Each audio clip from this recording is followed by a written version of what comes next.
எனக்கு பேச கொடுத்துருக்கிற தலைப்புங்க சந்திரனின் அதிசூட்சமம் என்ற தலைப்பு கொடுத்துருக்குறாங்க. ஆனால் சந்திரன் பற்றி அவ்வளோ ஒன்றும் தனியான சிறப்புன்னு சொல்ல முடியாது, அனைவருக்கும் தெரிந்த விஷயம்தான். இருந்தாலும் சந்திரனுடைய நாம் ஒரு ஜாதகம் பார்க்கும் பொழுது சந்திரன் காரகம் எல்லாத்துக்கும் தெரிந்த விஷயம். அதை எதுக்காக சொல்கிறேன்னா, அந்தந்த இடத்தில் ஒவ்வொன்றும் தொட்டு வரும் என்பதற்காக காரகத்தை 4-5 விஷயங்கள் சொல்லுகிறேன். சந்திரன் நீர்காரகம், மனோகாரகன், தாய்காரகன், குளிர்ச்சியான காரகம் என்று சொல்லுவது உண்டு. அதே போல் சந்திரன் நீர்காரகன் என்பதனால் அதிகமான துக்கம் வரும் பொழுது அந்த துக்கத்தையும் கண்ணீரால் போக்கக்கூடியவரும் சந்திரனே. அப்போது சந்திரன் அப்படிங்கிறவர் தாய்காரகன் அப்படின்னு என்று சொல்லுவதனால் என்ன காரணம்னா, தாய் ஒரு அன்பானவர், தாய் அனுசரித்து போகக்கூடியவர். அதனால் நமக்கு ஒரு துக்கம் வந்தாலும் கூட என்ன சொல்கிறோம், அழுது தீர்த்துருட்டோம் விட்டுருங்க அப்படிங்கிறாங்கல்ல. அப்போ நம்ம அழுது தீர்க்கும்போது நம்மளுடைய சுமைகள், நம்மளுடைய மனபாரங்கள் எல்லாமே அந்த கண்ணீரால் குறையும். இதற்கும் காரணம் சந்திரன் தான். அப்போ அப்படிப்பட்ட சந்திரனை பற்றி சூட்சமங்கள் அப்படின்னா, சூட்சமங்கள் ஒன்றும் பெருசான விஷயம் இல்லைங்க. நாம் ஜாதகம் எடுத்து பார்க்கும்போது தசை, புத்தி, அந்தரம், என்ன தசை நடக்கிறது, என்ன லக்னம், என்ன ராசி, இதை அனைத்தும் வைத்து பார்ப்போம்.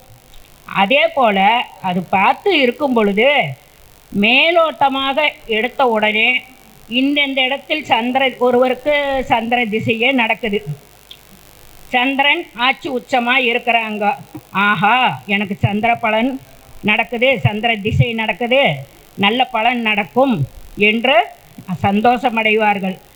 ஆனால் அந்த சந்திரன் பார்வையில், நேர் பார்வையில் அசுப கிரகங்கள் பார்க்கக்கூடாது. பார்த்தால் சந்திரன் நல்ல பலனே செய்தாலும் திசையே நடந்தாலும் அந்த சந்திரன் செய்ய வேண்டிய வால்வேஷன் அனைத்தும் பாவகிரகங்கள் தடுத்து நிறுத்துவார். இப்படி பல சூட்சமங்களை தொட்டு கூறுகிறேன். அது ஒவ்வொன்றும் வரிசையாக வரும் உங்களுக்கு. அந்த வழியில் பார்த்தா சந்திரனுடைய அமைப்பு, சந்திரன் என்றால் ராசி, ராசிக்கு முன்னும் பின்னும் 12ஆம் இடத்திலும் 2ஆம் இடத்திலும் பாவகிரகங்கள், சூரியன் பாவகிரகம் உங்களுக்கு தெரியும், இருந்தாலும் கூறுகிறேன். சூரியன், செவ்வாய், ராகு, கேது போன்ற கிரகங்கள் சந்திரனுக்கு முன்னும் பின்னும் அமைந்தாலும் 1, 4, 7, 10 கேந்திரஸ்தானத்தில், சந்திரனுக்கு கேந்திரஸ்தானத்தில் பாவகிரகங்கள் அமைந்தாலும் அந்த சந்திரன் செய்ய வேண்டிய நற்பலன்களை அசுப கிரகங்கள் அவ்வளவு சிறப்பாக கொடுக்க மாட்டார்கள், தடுத்து நிறுத்துவார்கள். இதுதான் சந்திரனை தொட்டு வரக்கூடிய பலன்கள், சூட்சமங்கள். அப்போ அதே போல் சந்திரனுக்கு கூட சேர்ந்து செவ்வாய், அதாவது சந்திரனுக்கு செவ்வாய் பார்வை பார்த்தால் சந்திரமங்கல யோகம் என்று கூறுவோம். அதே சந்திரனுக்கு செவ்வாய் கூட சேர்ந்து அமரும் பொழுது வண்டி வாகனங்களால் விபத்துகள் நேரும். தண்ணி குடிச்சுக்கணும் கொஞ்சம்.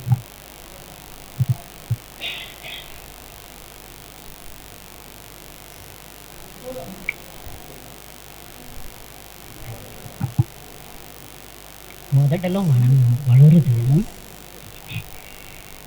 அதே சந்திரனுடன் செவ்வாய் சேரும் பொழுது சிறு சிறு செவ்வாய் ஆயுதக்காரகன், சந்திரன் நீர்காரகர், மனதில் பயத்தை உருவாக்கக்கூடிய கற்பனை காரகங்கள் சந்திரனுக்கு உண்டு. அதனால் சந்திரனோடு சேர்ந்து செவ்வாய் நடக்கும் பொழுது, இருக்கும் பொழுது, சந்திர தேசையோ செவ்வாய் தேசையோ சேர்ந்து விட்டால் அந்த ஜாதகருக்கு இரத்த காயங்கள் ஏற்படும். சிறு சிறு இரத்த காயங்கள், விபத்துகள் இதெல்லாம் ஏற்படும். அதே போல் வண்டி வாகனங்களில் செல்லும்போது வண்டி வாகனங்களால் விபத்துகள் நேரும். அதனால் மருத்துவ செலவுகள் தேவையில்லாமல் அதிகரிப்பு உண்டாகும், தேவையில்லாத மருத்துவ செலவுகள் உண்டாகும். இந்த ஜாதகருக்கு இதுக்கு யோகம் என்னென்று பேருன்னு கேட்டிங்கன்னா சந்திரன் நித்திய வேதை என்று சொல்லக்கூடிய பொருள். அதே போல் அந்த செவ்வாய் பகவான் சந்திரனோடு சேர்ந்து செவ்வாய் பகவான் அமர்ந்து இருக்கும் பொழுது அந்த ஜாதகருக்கு நாம் ஜோதிடர்களாகிய நாம் அந்த திசை வருகிறதோ புத்தி நடக்கிறதோ எதுவாக இருந்தாலும் மகனே உனக்கு ஆபத்து வரக்கூடிய வாய்ப்பு இந்த காலகட்டத்தில் வருகிறது. எப்படி நாம் இத்தனை மாதத்துலையோ இத்தனை வருஷத்துலையோ அவங்களுக்கு திசையோ புத்தியோ நடக்குது. இப்போ ஒன்றும் இல்லைங்க, செவ்வாய் திசை சந்திரன் புத்தி, அப்போது நம்ம சொல்லலாம் சந்திரன் திசை செவ்வாய் புத்தி. அப்போது நம்ம சொல்லலாம் மகனே இந்த மாதிரி உனக்கு இந்த மாதத்தில் இவ்வளோ 6 மாதத்துக்குள்ளே 3 மாதத்துக்குள்ளே உனக்கு இந்த மாதிரி புத்திகள் வருது, அப்போ உனக்கு வண்டி வாகனங்களில் நீ ஜாக்கிரதையாக போகணும் அப்படின்னு நம்ம சொல்லி அனுப்பணும். இது நம்ம ஜோதிடர்களுடைய விதி, அதன் மீறி பகவானுடைய செயல். அதே போல்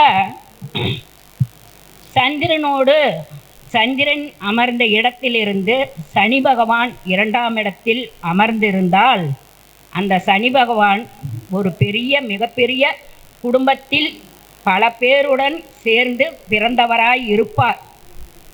ஆனால் அந்த குடும்பத்தில் சனி பகவானை அந்த ஜாதகரை தவிர மற்றவர்கள் குடும்ப பொறுப்புணர்ச்சிகள் இல்லாதவர்களாக இருப்பார். அதே போல் அது ஏன் என்று கேட்டால் சனி பகவான் சந்திரனுக்கு 2ஆம் இடத்தில் அமரும் பொழுது அந்த தாய்க்கும் அந்த ஜாதகருடைய தாய்க்கும் மகனுக்கும் அந்யோன்யமான உறவு நிலை ஏற்படும். அதற்காக மற்றவர்கள் அந்த குடும்பத்தில் இருக்கும் மற்றவர்கள் பொறுப்புணர்ச்சியுடன் இல்லாமல் அக்கறை இல்லாமல் போனது போன மாதிரி வந்தது வந்த மாதிரி இப்படி செலவாளிகளாகவும் இருப்பார்கள், குடும்பத்தில் பற்றற்றவர்களாக இருப்பார்கள். அதனால் இந்த ஜாதகருக்கு சந்திரன் 2ஆம் இடத்தில் சேர்ந்திருக்கும் ஜாதகருக்கு பண கஷ்டங்களும் வறுமைகளும் சரியானபடியாக அவங்களுக்கு சிரமமாகவும் கஷ்டங்கள் அதிகமாகவும் கொடுக்கும். அதற்காக அந்த ஜாதகர் சிறு வயதிலிருந்தே கடின உழைப்பாளியாக இருந்து கஷ்டப்பட்டு வாழ்க்கையில் உழைத்து முன்னேறி வரக்கூடிய அமைப்பு உண்டாகும். அப்படியே வந்தாலும் கூடங்க அந்த சனி பகவான் உழைத்து கஷ்டப்பட்டு முன்னேறினாலும் முன்னேற்றம் அடைகிறாரா என்று பார்க்கணும். எப்படி முன்னேற்றம் அடைவார் அப்படின்னு பார்த்தா அந்த சந்திரனை மீண்டும் அதே இடத்துக்கு தான் வரேன். அந்த சந்திரனை அசுப கிரகங்கள் பார்க்கக்கூடாது. ஏன்னா சந்திரன் உடல்காரகன், ராசிக்காரகன். அப்போது அந்த சந்திரனுக்கு 2ஆம் இடத்தில் ஜீவனத்துக்காக அந்த மகன் போராடுகிறான். ஆனால் இந்த சனி பகவான் உழைக்கிறார், ஜீவனத்துக்காக கஷ்டப்படுகிறார். இருந்தாலும் அவர் முன்னேற்றம் அடைகிறாரா என்பது சிரமமே. அப்போது அந்த சந்திர பகவான் நல்ல நிலையிலிருந்து நல்ல நிலையில் பாவகிரகங்கள் பார்க்காமல் இருந்தால் அந்த ஜாதகர் உழைத்து முன்னேறக்கூடிய அமைப்பு உண்டாகும். அசுப கிரகங்கள் பார்வைகள் இருந்தால் இப்படியே நம்மளாட்டம் ஜோதிடர்கள் ஜோதிடம் பார்க்க வேண்டியதுதான். கூட்டத்தில் நான் தப்பாக பேசுகிறேன்னு நினைக்காதீங்க, சும்மா ஒரு காமெடி. நம்ம ஜோதிடத்துக்கு சங்கத்துக்கு வர்றோம், பேசுகிறோம், போகிறோம், ஜாதகம் பார்க்குறோம், உழைக்கிறோம், மறுபடியும் எங்கேயாவது நமக்கு ஒரு பலன் கிடைக்குமா அப்படின்னு வர்றோம். இப்படி தான் நம்மளுடைய வாழ்க்கை. அதுபோல தான் இந்த ஜாதகருக்கும் வாழ்க்கை. எப்படி அசுப கிரகம் சந்திரனை பார்த்தால் அதுக்காக அவங்க வாழ மாட்டாங்கன்னு சொல்ல முடியாது, வாழுவாங்க. ஆனால் முன்னேற்றம்ங்கிறது அவ்வளவு சிறப்பில்லை அப்படின்னு. நல்ல கிரகங்கள் சுபகிரகங்கள் பார்வை இருந்தால் கஷ்டப்பட்டு உழைத்து சுய சம்பாத்தியத்தில் முன்னேறி வரக்கூடிய அந்த ஜாதகர் அமைப்பு. அப்போது இதுபோல் நம்மளுடைய சங்கத்தையும் ஜோதிடம் பார்க்குறவங்க கஷ்டப்பட்டு உழைத்து முன்னேறவங்களும் இருக்கிறாங்க. அதுபோல தான் இந்த ஜாதகரும்.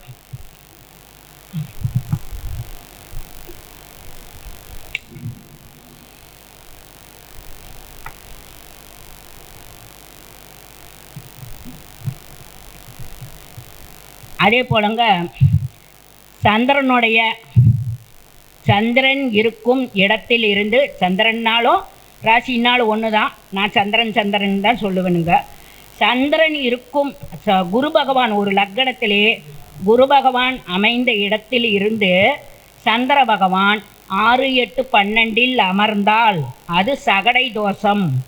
அப்போது அந்த அமைப்பு அவர்களுக்கு அந்த ஜாதகருக்கு என்ன பலன் செய்யும்னா, அந்த ஜாதகர் சிறு வயதிலிருந்தே சுமார் ஒரு 12 வயது வரைக்கும் பல கண்டங்களை சந்தித்து அதிலெல்லாம் மீண்டு வந்து வாழக்கூடிய ஒரு அமைப்பு அவர்களுக்கு இருக்கும். அது பல கிரகங்களை நம்ம பார்க்கணும். எந்த அந்த பையனுக்கு ஆயில் கெட்டியாக இருக்குதா, ஆயில் ஸ்தானம் எப்படி இருக்குது, இந்த அமைப்பெல்லாம் நம்ம பார்க்கணும். ஆனால் இது ஒரு நுணுக்கம். அப்போ அந்த 12 வயதில் பல கண்டங்களை சந்திக்கிறார். அதில் நீர் கண்டமும் உண்டு. அதே போல் உடல் கேன்சர் அப்படின்னு சொல்லக்கூடிய அமைப்பும் உண்டு. இதிலையெல்லாம் அவர்களுக்கு பல கண்டங்கள் கொடுத்தும் பல வறுமைகளை கொடுத்தும் பலவித இன்னல்களை கொடுத்தும் கஷ்டங்களையும் கொடுத்து வாழ்க்கை போராட்டமான வாழ்க்கையாக அந்த ஜாதகருக்கு அமையும்.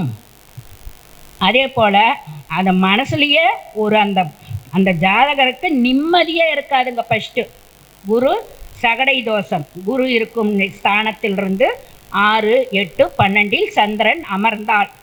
அந்த மாதிரி சகட தோஷம்.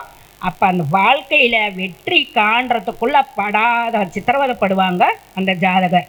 பல கஷ்டங்களை அனுபவிப்பார். அதே போலங்க சுக்கிரன், சந்திரனோடு சுக்கிரன். இது நான் சொல்கிறது எல்லாமே ஒவ்வொரு கிரகங்களும் சேர்க்கை வருகிறது நவகிரகம் அப்படின்னு இல்லை, ஒவ்வொன்றும் சூட்சமங்களாக எடுத்து உரைக்கிறேன் உங்களுக்கு.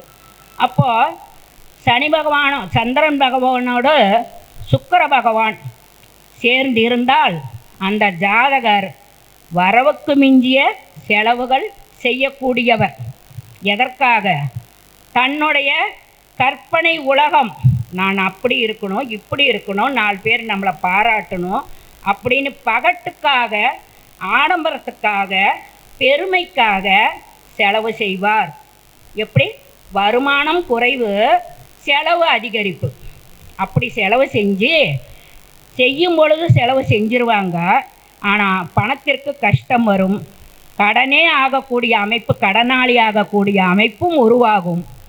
அதன் பிறகு ஏன்னு கேட்டிங்கன்னா சந்திரன் மனம் குழப்பி கொண்டு தேவையில்லாத இத்தனை செலவு பண்ணிட்டுமே அப்படின்னு மன நிம்மதி இல்லாமல் சங்கடப்படக்கூடிய அமைப்பு அவருக்கு உருவாகும். அதுக்கு அடுத்ததுங்க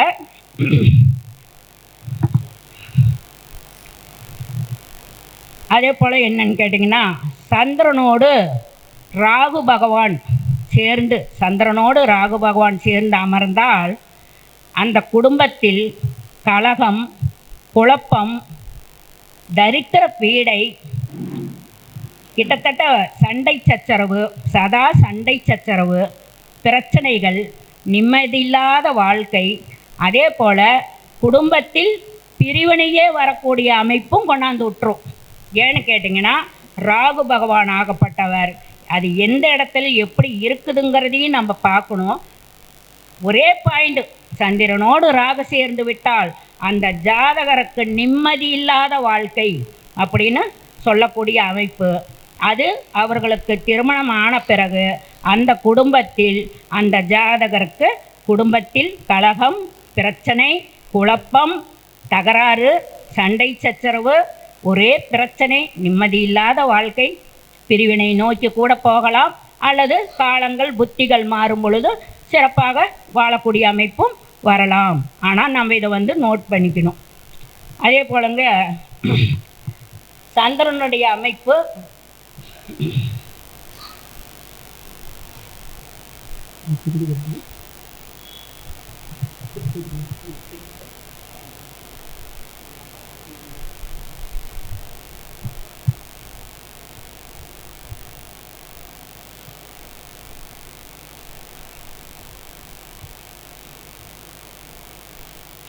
அதுக்கு அடுத்தாற் போலங்க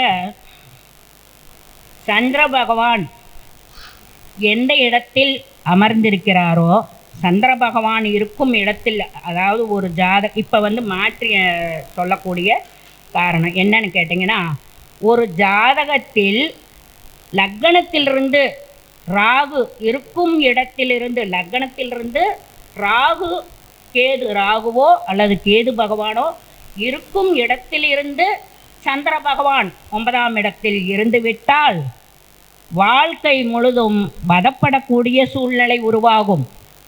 நம்ம எப்படி சொல்கிறோம், ஆஹா எனக்கு சந்திர திசை வந்துருச்சு, சந்திரன் ஆட்சியில் இருக்கிறாரு, சந்திரன் நல்லதை செய்வார், அடுத்தது எனக்கு சந்திர திசை, இப்போ கடகலகனை எடுத்துக்கோங்க, சந்திரன் இருப்பார், சந்திர திசை எனக்கு வருது, இவ்வளோ நாள் கஷ்டப்பட்டோம், இனிமேல் நல்லா இருப்போம் அப்படின்னு நம்ம நினைப்போம். ஆனால் அந்த சந்திர திசை நடந்தாலும் கூட அந்த லக்னத்திலிருந்து ராகு கேது அமர்ந்து எங்கே இருக்கிறாரோ அந்த இடத்திலிருந்து சந்திரன் 9ஆம் இடத்தில் இருக்கக்கூடாது. இருந்தால் அசுப யோகங்கள் நடக்கும். அப்போது நல்லதை செய்ய வேண்டியது கெடுத்துருவார், தடுப்பார். கெடுப்பாருன்னு என்று சொல்லுவதை தடுப்பார். அதனால் வாழ்க்கையில் முன்னேற்றங்கள் அடைவது சிரமம். அதே போலங்க சந்திரனுடைய கேது, சந்திரன் இருக்கும் இடத்திலிருந்து கேது பகவான், சந்திரனோடு சேர்ந்து கேது பகவான் அமரும் பொழுது அந்த ஜாதகர்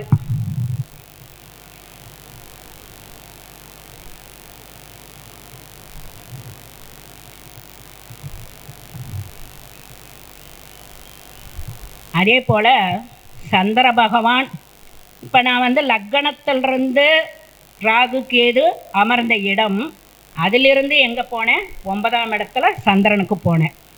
அது இப்போ மறுபடியும் அதே போல் சந்திரன் எங்கு இருக்கிறாரோ அந்த இடத்தில் சந்திரனோடு கேது பகவான் சேர்ந்து விட்டால் அவர் வாழ்நாள் முழுவதும் இந்த லோகத்திலே கஷ்டப்பட வந்த ஜாதகர், வாழ்க்கையில் முன்னேற்றம் அடையக்கூடிய ஜாதகர் சிறப்பில்லை. அதே போல் மனநிலை பாதிக்கப்பட்டவர் என்று கூறுவார்கள். ஆனால் மனநிலை பாதிக்கப்பட்டவர் கிடையாது. ஒரு சந்திரனோடு கேது பகவான் சேர்ந்து அமரும் பொழுது மனநிலை பாதிக்கப்பட்டவர் என்று கூறுகிறார்கள். மனநிலை பாதிக்கப்பட்டவர் அல்ல, மனநிலை பாதிக்கப்பட்டது போல் தனக்குத்தானே புலம்பிக் கொண்டே இருப்பார், பேசிக்கொண்டே இருப்பார், எதற்கெடுத்தாலும் பயப்படுவார், எதற்கெடுத்தாலும் ஒரு நிம்மதி இல்லாமல் இருப்பார். அதே போல் தானும் குழம்பி தன்னை சுற்றியுள்ளவர்களையும் குழப்பி விட்டுருவாங்க. அதே போல் தானும் கவலைப்பட்டு பயந்து தன்னை சுற்றியுள்ளவர்களையும் பயத்துக்கு ஆளாக்கிடுவாங்க. இது கேது பகவானுடைய காரகம். சந்திரனோடு கேது சேர்ந்து இணையும் பொழுது அதே போல் இன்னொரு காரகமும் இருக்குது. சந்திரனோடு சேரும் கேது பகவான் சேர்ந்து அமரும் பொழுது இது பொதுப்படையாக நாம் பார்க்கக்கூடிய காரகம். ஆனாலும் அந்த சந்திரன் லக்னத்தில், லக்னமும் சந்திரனும் ராகுவும் சேர்ந்து லக்னமும் சந்திரனும் கேதுவும் சேர்ந்து அமைந்து விட்டால் இந்த மனநிலை பாதிப்பு அதிகமாகத்தான் இருக்கும். அப்போது ஒரு கிட்டத்தட்ட பிரமை பிடித்தது போல் வெளியே போனால் கூட ரோட்டில் கூட தனக்குத்தானே பேசிக்கொண்டே போவார். அப்போ என்ன சொல்கிறோம், பிரம்மை அப்படிங்கிறோம். அப்போ கிட்டத்தட்ட நம்மளுடைய அமைப்பு என்னென்னு சொல்கிறோம், அவன் கிடக்கிறான் பைத்தியக்காரன், சீல் அடிச்சிருவாங்க. அந்த மாதிரி மனநிலை பாதிக்கப்பட்டவர். ஆனால் அவருக்கு சுயநினைவுகள் இருக்கும், இருந்தாலும் அந்த ஒரு பயத்தன்மை அவருக்கு கேதுவாகப்பட்டவர் ஒரு ஆன்மீகவாதி. நம்ம இன்னமும் சில கருத்துக்கள் சொல்கிறோம். ஒரு கோயிலில் அங்கே இங்கே பார்க்கும்போது இப்படி தனக்குத்தானே பேசிக்கிறவங்கள அவன் கிடக்கிறான் பைத்தியம் அப்படிங்கிறோம். அவர் பைத்தியம் அல்ல, அவருக்கு ஆன்மீகம் அதிகமாக உண்டு. ஆன்மீகத்தில் போய் பற்றில் அதிகமாக ஈடுபட்டு அதனால் ஆன்மீகம் அதிகமாக போய் சித்த பிரமை. அப்போ என்ன சொல்கிறோம், சித்த பிரமை. சித்த பிரமை என்றால் சித்தர், இதுதான் சித்தர்களுடைய வாக்கு. அப்போது நம்மளுடைய கணக்குக்கு சந்திரனோடு கேது பகவான் சேர்ந்து லக்னத்தில் அமைந்து விட்டால் அந்த ஜாதகர் மன குழப்பவாதி, மனநிலை பாதிப்பு என்று கூறுகிறோம். அதே போல் 4ஆம் இடத்தில் சந்திரனோடு கேது பகவான் அமைந்து விட்டால் தாயின் மனநிலை பாதிக்கப்படும். அதே போல் ஏன் தாயின் மனநிலை பாதிக்குது? 4ஆம் இடம் தாய்க்காரகம், சந்திரன் தாய்க்காரகம். அப்போது அந்த கேது பகவான் 4ஆம் இடத்திலே அமர்ந்தால் அந்த தாயினுடைய உடல்நிலை சில பாதிப்புகள் ஒன்று போனால் ஒன்று நரம்பு சம்பந்தப்பட்ட பிரச்சனைகளும் பக்கவாதம் என்று சொல்லக்கூடிய பிரச்சனைகளும் கொடுத்து மனநிலையும் பாதிக்கப்பட்டு, இன்னும் சொல்லப்போனால் அந்த ஜாதகருக்கும் அந்த தாய்க்கும் உறவு நிலை பாதிக்கும். அந்த மகனுக்கும் அந்த தாய்க்கும் உறவு நிலை பாதிக்கப்படும். அப்போ அந்த கேதுவோட சந்திரன் சேர்ந்து அமர்ந்தும் பொழுது அந்த அளவுக்கு ஒன்றும் சிறப்பை கொடுக்காது. அப்போது இந்த லோகத்திலே அவர்கள் வாங்கி வந்த வரம், நான் இந்த லோகத்திலே கஷ்டப்பட வந்தவன், முன்னேறி நல்ல சுயமாக தைரியமாக வீரியமாக நான் வாழ வந்தவன் அல்ல அப்படின்னு அவங்களுக்கு பொருளுங்க. அதே போல் இன்னொன்று, இப்போ இந்த கேது பகவான் பற்றி கொஞ்சம் நீளமாக வருங்க. இன்னொன்று என்னென்னு கேட்டிங்கன்னா, அதே போல் லக்கணம் கூட தேவையில்லை, 4ஆம் இடத்து அதிபதியாகப்பட்ட கிரகமும் கூட சந்திரனும் சேர்ந்து 6ஆம் இடத்தில் போய் கேதுவும் சேர்ந்து 6ஆம் இடத்தில் அமைந்து விட்டால் அந்த தாய் சுத்தமான பைத்தியம்னு தான் சொல்லணும். இது எங்கிட்டயே வந்த ஜாதகங்க. உண்மையாகவே நான் பார்த்த ஜாதகம், பார்த்து அவர்களுக்கு சொன்னதும் உண்டு. நான் சொல்லிய பிறகு ஆமாம் அப்படி தான் இருக்கிறாங்க, அம்மாவை வீட்டுக்குள்ளே இருக்கிறதுக்கு அனுமதிக்க மாட்டேங்கிறாங்க, கொண்டு போய் நாங்கள் ஹாஸ்டலில் தள்ளிடலாமான்னு அவங்க கேள்வி கேட்டாங்க. என்னென்னு கேட்டோம்னா, ஒரு 4ஆம் இடத்து அதிபதி தாய் கிரகம், சந்திரன் தாய், கேது பகவான் மனநிலை பாதிக்கப்பட்டவர் 6ஆம் இடத்தில் போய் அமரும் பொழுது அவர்களுக்கு அந்த மனநோய் அதிகரிப்பு உண்டாகும். வலிப்பு, தன்னைத்தானே பேசிக்க கொள்ளக்கூடியது, நரம்பு சம்பந்தப்பட்ட வலிப்புகள் வரக்கூடிய அமைப்பு.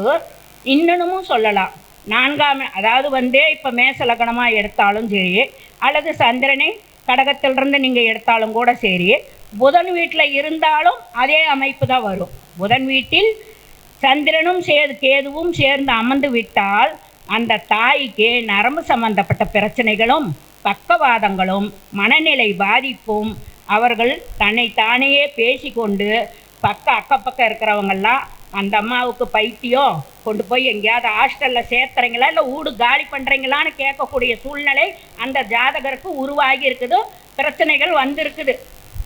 அதே போல் என்னிடம் வந்தது அந்த ஜாதகம்.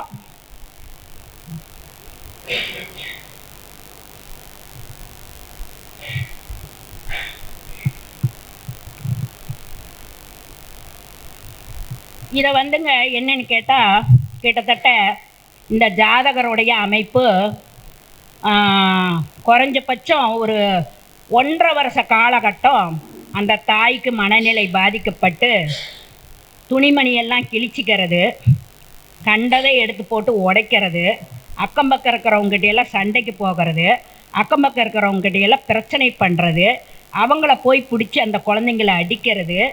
அந்த துணிமணி கிழிச்சாவே அந்த பைத்தியம் அப்படின்னு மனநிலை பாதிக்கப்பட்டவங்க சாரி நம்ம பைத்தியம்னு சொல்லக்கூடாது, மனநிலை அதிகமாக தாக்கப்பட்டவர்கள் என்று கூற வேண்டும்.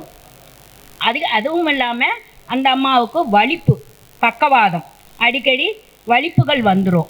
அப்போது இதுக்காக அந்த தாய்க்கு கணவரும் இல்லை, மகளும் மட்டும்தான். இதற்காக அந்த மகள் 23 வயதாகி படிப்பும் ஓரளவு படிச்சிருக்குது, நல்ல அழகுள்ள பெண்மணி, நல்ல வரன்கள் வந்துக்கிட்டு இருக்குது அந்த குழந்தைக்கு, அந்த பெண்மணிக்கு, யார் அந்த தாயுடைய பெண்மணிக்கு. ஆனால் அந்த தாய், அந்த மகள், என் தாயை நான் திருமணம் பண்ணிக்கிட்டு போயிட்டா என் தாயை யார் கவனிப்பா அப்படின்னு அந்த பொண்ணு திருமணமே வேண்டான்னு சொல்லிடுச்சிங்க. அதே போல் எங்கிட்ட வந்தாங்க. இதுக்கு முன்னே இன்னொரு பிரச்சனை நடந்திருக்குது. என்னன்னு சொன்னால் அது நம்ம சொல்லியே ஆகணும். இந்த கேதுவோடு என்னுடைய இது முடிச்சுக்கிறேங்க. என்னன்னு கேட்டோம்னா டைம் ஆகிட்டு இருக்குது இல்லைங்க.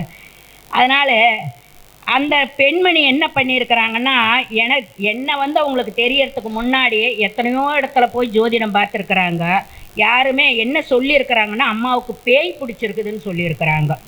மருத்துவம்னு சொல்லலை, பேய் பிடிச்சிருக்குது அப்படின்னு சொல்லிட்டாங்க. இதனால் அங்கேயும் இங்கேயும் போய் போய் அந்த பொண்ணும் அந்த பையனை சம்பாரிச்சாதான் சாப்பாட்டுக்கு ஜீவனம். அப்படி இருந்து எவ்வளவோ செலவு பண்ணிட்டாங்க. இதில் இன்னொருங்க, நான் பேரை குறிப்பிட விரும்பலை, ஒரே ஒரு ஜோதிடர் எங்கள் பள்ளிப்பாளையத்திலேயே ஒரு ஜோதிடர் அந்த பெண்மணியும் அந்த அம்மாவையும் கூட்டிகிட்டு போய் எங்கன்னு கேட்டிங்கன்னா, நான் இருக்கிறது பள்ளிப்பாளையங்க. அங்கேருந்து குமராப்பாளையம் போய் குமராப்பாளையத்திலிருந்து கவுந்தப்பாடி போகக்கூடிய வழியில் ஒரு சாலை இருக்குது, காட்டுக்குள்ளே ஒரு சாலை.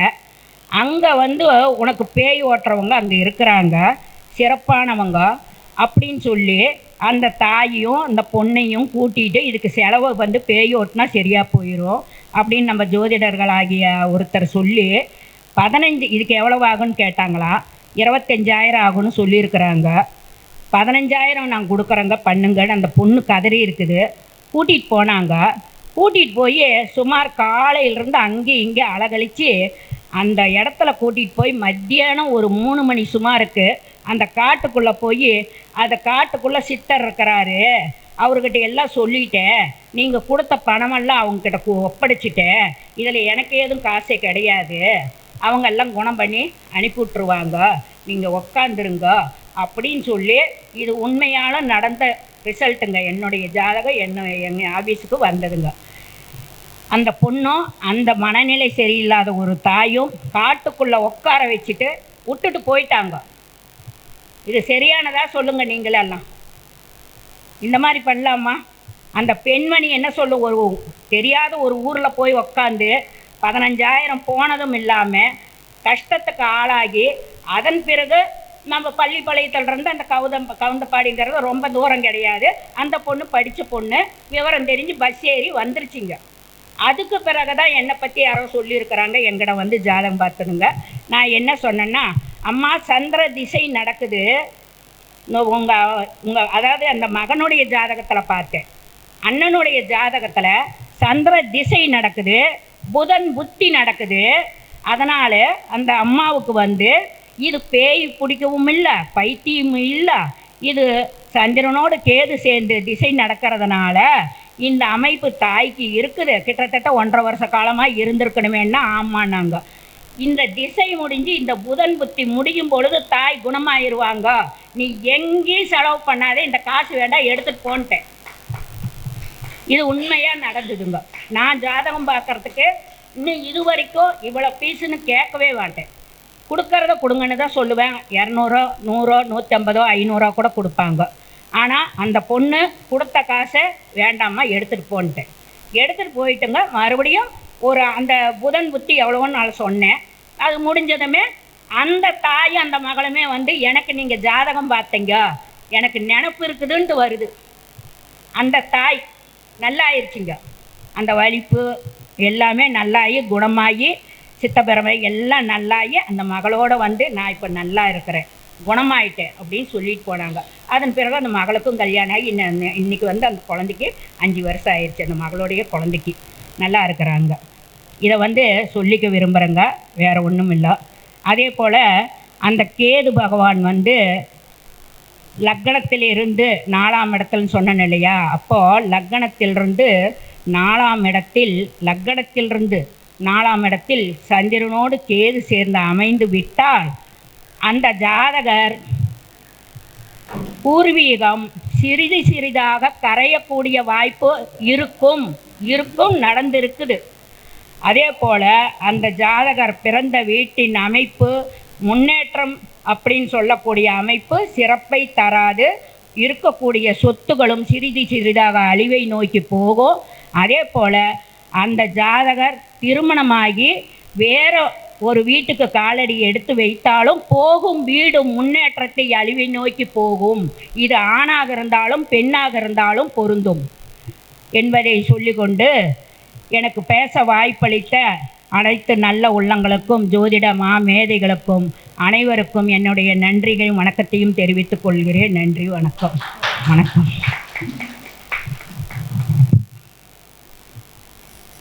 சூட்சுமை பற்றி ரொம்ப மிக சிறப்பாக சொன்னாங்க. அவர்களுக்கு நன்றிகளையும் வணக்கத்தையும் தெரிவிச்சுக்கிறேன். அவர்களை இப்போ கௌரவிக்கிறோம். சுமதி மேடம் அவர்களும் பரிபூர்ணம் அம்மா, மீனாட்சி அம்மா அவர்கள் அவங்கள கௌரவிக்கிறாங்க. இவங்க கொஞ்சம் ஃபோன் நம்பர்